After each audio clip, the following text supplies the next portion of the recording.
Accessoire ultime pour la vidéo update. Ça y est, je suis en place avec Caramel.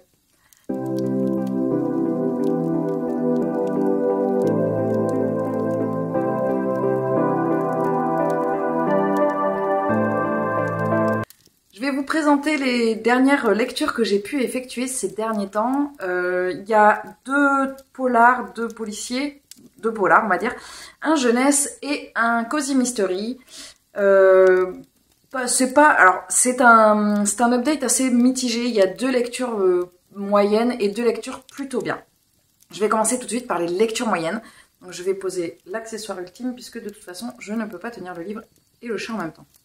Alors j'ai été un peu dure en disant lecture moyenne. Disons qu'il y en a une qui est pas mal, enfin plutôt bien, et une qui m'a un peu déçue, mais je vais vous expliquer pourquoi. Je vais commencer tout de suite par celle qui était pas mal.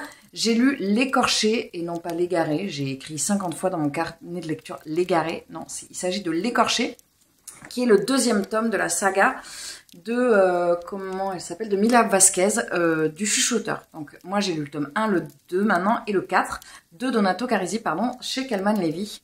On va suivre Mila Vasquez, toujours cette jeune femme, après ce qui s'est passé dans le tome 2, donc je peux pas tellement vous en dire. On en apprend juste un petit peu plus. D'ailleurs, c'est marrant parce que ce personnage me fait un peu penser, un petit peu, pas beaucoup, mais elle a des similitudes, je trouve, avec Lisbeth Salander dans Millennium.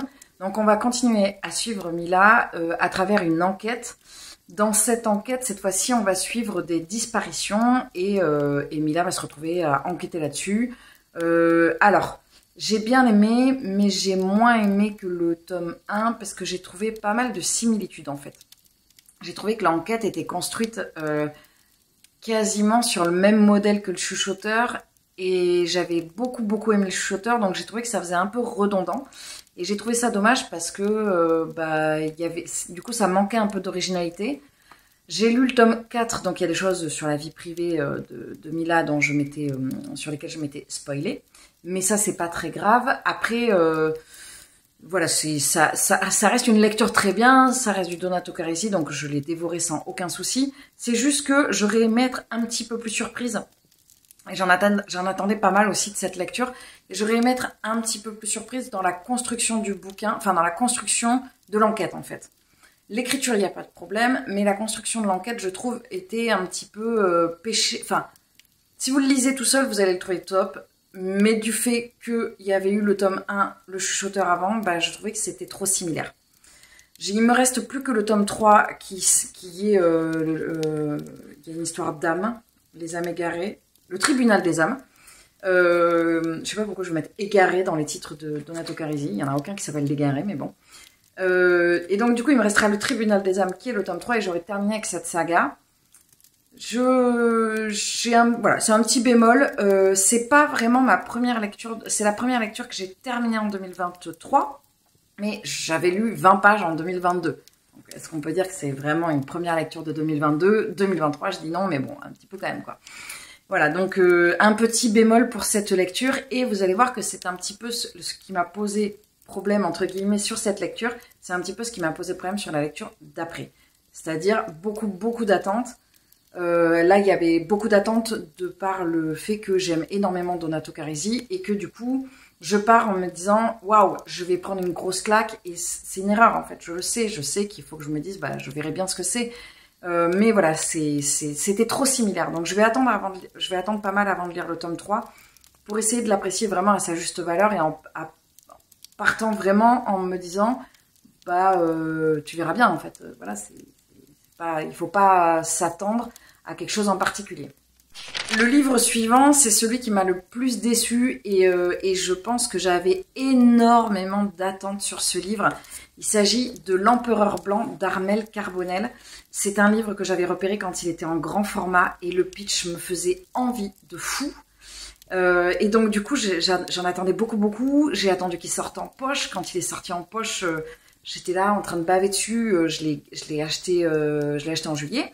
Puis je me disais, bah, je vais pas le lire tout de suite, je vais attendre, tout ça. Et j'ai attendu vraiment. Et quand vraiment j'en pouvais plus, j'ai pris le bouquin. Ça commençait hyper bien. J'étais J'étais là, waouh, super, on est sur de l'horreur, sur de l'horrifique, ça change un peu parce que finalement, des livres horreur, j'en ai tellement peur que j'en lis pas, mais j'ai envie d'essayer quand même. Et j'ai lu Shining, mais qui finalement s'est avéré beaucoup moins horreur que ce que je pensais, enfin, horreur dans un autre style. Là, j'étais partie vraiment sur de l'horreur cinématographique, genre avec les portes qui grincent et les personnages qui apparaissent aux fenêtres, les trucs qui me font hyper peur, mais bon, j'avais décidé de me faire un peu peur, quoi.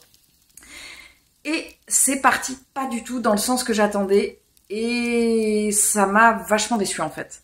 Donc dans cette histoire, on va suivre 5 auteurs qui vont se retrouver dans une maison pas hantée, mais avec une très très mauvaise réputation, dans laquelle un homme et sa femme sont morts, donc un homme a tué sa femme. Et on va suivre 2 temporalités. On va suivre d'un côté l'homme qui vivait dans la maison, à l'époque, on est aux États-Unis, à l'époque de la ségrégation raciale. Et on va suivre les 5 auteurs de nos jours. Donc progressivement, ce qui va se passer, c'est qu'il va y avoir, en fait, il va y avoir des auteurs, un auteur qui va disparaître. Donc on va suivre qu'est-ce qui va se passer, voilà, qu'est-ce qui va se passer pour cet auteur et qu'est-ce qui va se passer tout court. Et en fait, on est sur ce pitch au début et très très vite. Alors je pense pas que très très vite j'ai compris ce qui allait se passer. Je pense que très très vite l'autrice nous dévoile ce qui va se passer. Et quasiment jusqu'au dernier moment, j'ai attendu qu'il se passe quelque chose de différent que ce qui était annoncé. Et du coup, bah, c'était, j'avais pas de rebondissement en fait, et j'arrive pas à définir si c'est moi qui ai compris ou si c'est, en fait, ça avait été dit hyper clairement. Je pense que ça avait été dit assez clairement. Par contre, alors, il faut quand même rendre à César ce qui appartient à César. L'écriture d'Armelle Carbonell est top. Elle a une écriture, c'est un peu plus soutenu que d'habitude dans ce genre-là. C'était vraiment, c'est une plume assez travaillée, hyper intéressante. J'adorais vraiment, c'était très très chouette. Et là, le problème, ça a été le fond. Ça a été le fond mais pas le fond en lui-même, le fond moi, avec moi-même, qui fait que soit j'avais trop d'attentes, ce qui est possible, soit j'avais beaucoup trop d'attentes sur la lecture. Et du coup, bah, je me suis retrouvée dans une espèce de déception parce que finalement ça ne pouvait pas correspondre à ce que je voulais parce qu'il y a trop d'attentes et trop d'attentes, forcément t'es déçu. Moi j'étais vraiment partie sur un style, c'est pas la première fois que ça me fait ça, je pensais qu'on allait partir sur de l'horreur et on part sur un thriller en fait. Et en plus c'est annoncé comme tel, hein, c'est un policier thriller, mais trop peut-être un petit peu trop standard pour moi. Donc j'en ai lu pas mal dernièrement des policiers, je me rends compte que là finalement globalement je lis des policiers thrillers ou de la fantasy, c'est les 2 genres auxquels je reviens tout le temps. Et du coup bah, peut-être que là ça a manqué d'un petit truc en plus et c'est ce qui fait que je ressors très mitigée de cette lecture. Mais attention, c'est pas parce que moi j'en ressors mitigée que vous n'allez pas aimer, c'est juste que encore une fois j'attendais quelque chose qui n'est pas venu. Mais peut-être qu'il fallait pas attendre tout simplement, donc je sais pas trop, voilà. Je peux pas ne pas vous recommander parce que l'écriture, la plume, elle était quand même très chouette et je pense que je retesterai un livre d'Armelle Carbonell parce que c'était vraiment de la super qualité, ça c'est indéniable. L'Empereur Blanc, c'est le premier livre vraiment que j'ai fini en 2023 puisque le livre d'avant j'avais lu 20 pages et celui que je vais vous montrer maintenant, il est divisé en 2 livres et j'avais lu le premier. Il s'agit de Meurtre et biscuits au sucre de Johan Fluck. C'est le tome 6 des aventures d'Anna Svensson. Je suis pas sûre de vous avoir présenté en update lecture le premier tome qui est Meurtre et biscuits au sucre. Et le deuxième tome c'est Meurtre et cobbler aux pêches. Je pense pas que je vous en ai parlé, enfin le deuxième c'est sûr que non, mais je pense pas vous avoir parlé du premier. Donc on est toujours dans les aventures d'Anna Svensson, qui est une jeune femme américaine qui a un cookie jar. Et on va suivre ses pérégrinations. Il y a tout le temps des gens qui meurent dans son village où il fait si bon vivre, sauf que bah, il y a des gens qui meurent hein, quand même, globalement. Et là, on a vraiment une petite bande qui est constituée autour d'Anna. Il n'y a plus qu'Anna, il n'y a plus que Anna. Il y a Anna, il y a sa sœur, il y a sa mère, il y a la copine de sa mère, il y a Norman, il y a Mike. Il y a plein de personnages et il y a une communauté où du coup, on commence à vraiment se sentir hyper bien. Et je suis devenue complètement addict à ce Cozy Mystery parce que j'adore le personnage d'Anna Svensson. J'adore le personnage, j'adore rentrer dans cette saga en ayant l'impression de tout voir, d'avoir le visuel de tous les lieux, de rentrer vraiment... C'est comme une série, quoi. C'est une saga, c'est le principe. Charlotte, merci. Mais vous voyez ce que je veux dire? C'est-à-dire que vraiment... Moi, je suis très... Enfin, je regarde beaucoup moins les séries maintenant, mais pendant très très longtemps, j'ai été une grosse adepte des séries, bien plus que des films. Parce qu'il y a quelque chose d'hyper rassurant dans la série. On sait où est-ce qu'on va. Même s'il y a des rebondissements, en fait, on connaît les lieux et c'est un petit peu comme si on rentrait à la maison. Et c'est exactement ce que je vis avec Anna Svensson, c'est-à-dire ce côté où vraiment, j'arrive, je pose les valises, je sais où je vais, je me prends un petit café, je me prends un petit cookie et hop, c'est parti pour la lecture d'Anna Svensson.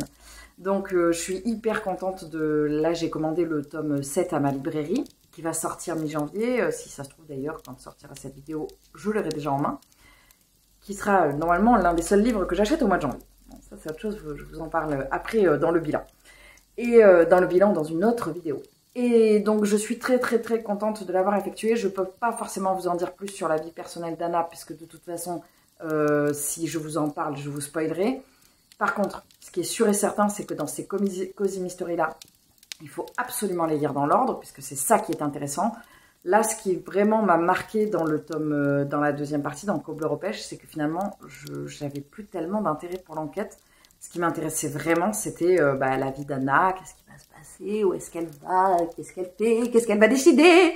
Voilà, c'est vraiment, c'est hyper prenant, quoi. Donc, j'ai hâte de savoir ce qui va se passer dans le tome 7, même si je suppose que nous n'aurons pas les réponses à toutes nos questions. Si vous avez lu le tome 6, vous devez savoir qu'il y a plein de questions qui arrivent à la fin du tome et je suis pas sûre qu'on je suis pas sûre qu'on aura les réponses, mais bon, c'est pas grave, c'est tout l'intérêt d'aller vers cette lecture où on se sent bien et c'est confort, quoi. J'ai lu ensuite un dernier livre, parce que du coup, ce sera le dernier de cette update, qui pour le coup m'a énormément surprise. J'ai lu Les Sœurs Hiver de Jolane C. Bertrand chez Neuf de l'École des Loisirs. Et là, ça a été une lecture extrêmement surprenante parce que c'est une lecture jeunesse. Et en fait, il y a des éléments dans cette lecture jeunesse qui sont très intéressants et qui, je pense, sont liés à des choses qui peuvent tenir à cœur à l'auteur. Et j'ai trouvé ça très très chouette que ça soit soulevé dans ce bouquin. On va suivre l'histoire d'un petit garçon qui s'appelle Alfred, qui vit dans un pays, qui vit dans un monde viking, et il vit avec son oncle et sa grand-mère, et Ragnar, voilà c'est ça le nom de l'oncle, et sa grand-mère, et en fait il y a 2 hivers, la petite et la grande. La grande, c'est l'hiver très très rude, celui qu'on supporte pas, c'est celui qui coupe les joues tellement il fait froid, celui qui souffle fort. C'est vraiment l'hiver très très difficile. Et la petite hiver, c'est l'hiver doux, celui des batailles de boules de neige, celui des rayons de soleil qu'on prend sur la terrasse avec la neige partout, ce qui n'existe pas chez moi, mais vous voyez ce que je veux dire. Et en fait, ça va être vraiment présenté comme sous la forme d'un conte, puisque ce qui va se passer, c'est que la petite va disparaître et que l'oncle d'Alfred va partir à la recherche de la petite hiver pour rééquilibrer un peu tout ça. Et Alfred va se retrouver à suivre son oncle. Et je peux pas, voilà, je vais pas vous en dire plus. En gros, c'est cette épopée-là. Mais ce qui est hyper intéressant, c'est le traitement du personnage de Ragnar. Le personnage de Ragnar n'est pas un personnage lambda dans un livre jeunesse, puisqu'en fait, il s'agit d'un personnage qui est né... Alors, je vais prendre le parti de vous le raconter, puisque ça arrive assez tôt dans le bouquin, et que c'est, je pense, l'une des forces de ce livre, c'est justement que ça aborde cette thématique-là avec énormément de finesse. Si vous ne voulez pas savoir de quoi ça parle, je vous mets un petit bandeau en barre d'infos, enfin pas en barre d'infos, en dessous là, je vous mettrai le timing où est-ce qu'il faut aller pour ne pas avoir le spoil de cet élément que vous pouvez avoir envie de découvrir. Donc je vous le dis, je vous mets le timing. Dans ce livre, en fait, Ragnar est l'oncle d'Alfred est né fille. Sauf qu'en fait, il n'est né fille, mais c'est un garçon. Donc du coup, il est né fille et c'est abordé avec énormément de simplicité et de délicatesse, où on explique que Ragnar était une fille et après c'est devenu, enfin c'était sa tante et c'est devenu son oncle, tout simplement. Et donc du coup, ça s'est fait simplement et je trouve intéressant d'aborder ce sujet-là parce que c'est un livre qui est très jeunesse. Hein. Je pense qu'on peut le lire à partir de 7-8 ans parce qu'il est écrit assez gros. Il est agrémenté d'illustrations qui sont absolument magnifiques. Je vous montrerai après. Et donc, je trouve que c'est chouette de placer ces éléments-là pour aborder cette question-là avec les plus jeunes et pour le faire avec simplicité en fait. Au niveau des illustrations, donc maintenant que j'ai fini le spoil là-dessus, au niveau des illustrations, elles ont été faites, pardon, j'ai pas dit, par Tristan Gion. Et elles sont absolument magnifiques. Alors, il y a la couve hein, déjà qui est juste à tomber par terre. Mais les illustrations sont vraiment très, très, très belles. Donc, je me suis régalée. J'ai trouvé ça juste un tout petit peu dommage quand des fois, elles étaient en page centrale. Et on voyait pas bien le centre. Voilà, mais bon, c'est juste parce que j'étais trop friande des illustrations et que j'aurais aimé les voir en grand, quoi. D'ailleurs, j'ai décidé que je viens de penser à quelque chose. C'est que je m'étais dit que j'allais vous dire qui étaient les traducteurs à partir de maintenant. Notamment, alors peut-être sur le thriller et le cozy mystery pas forcément, mais sur les livres de fantasy, parce qu'il y a un tel travail de traduction qui est fait que je trouve ça important de vous dire qui a fait la traduction aussi. Bref, petit aparté. Donc j'ai été hyper contente de faire cette découverte, puisque justement on part dans une direction inattendue. L'histoire c'est écrit comme un conte, ça se lit très très facilement, moi je l'ai lu avec plaisir, la plume est très agréable. Et je me rappelle avoir discuté avec l'auteur à Brive. Et j'avais beaucoup aimé sa façon, je sais pas, de présenter son livre et sa façon d'être. J'avais déjà beaucoup accroché avec l'auteur. Donc je me retournerai évidemment vers un livre de cet auteur. Et je vous encourage à venir le découvrir. Parce que c'est une chouette lecture et que cet objet livre est absolument magnifique. Et voilà, c'en est tout pour cette update lecture. Je n'ai pas forcément d'autres choses à vous présenter. Là, je vais reprendre des lectures maintenant, parce que je viens de terminer Les Sœurs Hiver ce matin. J'avance progressivement sur mes challenges, mes envies, on va dire, du mois. Donc, je suis assez contente. N'hésitez pas à me mettre en commentaire qu'est-ce que vous êtes en train de lire au moment où vous regardez cette vidéo.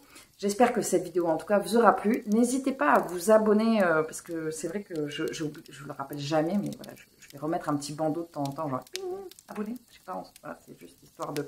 Ça me permet de me soutenir aussi dans le travail que je fais en vous proposant ces vidéos, donc voilà. Je vous souhaite en tout cas une très belle journée et encore une bonne année, parce qu'on est encore en janvier. Une très bonne année, une très bonne année, une très bonne journée, une très bonne semaine, un très bon mois, une très bonne année. Et je vous dis à très vite dans une prochaine vidéo. Salut!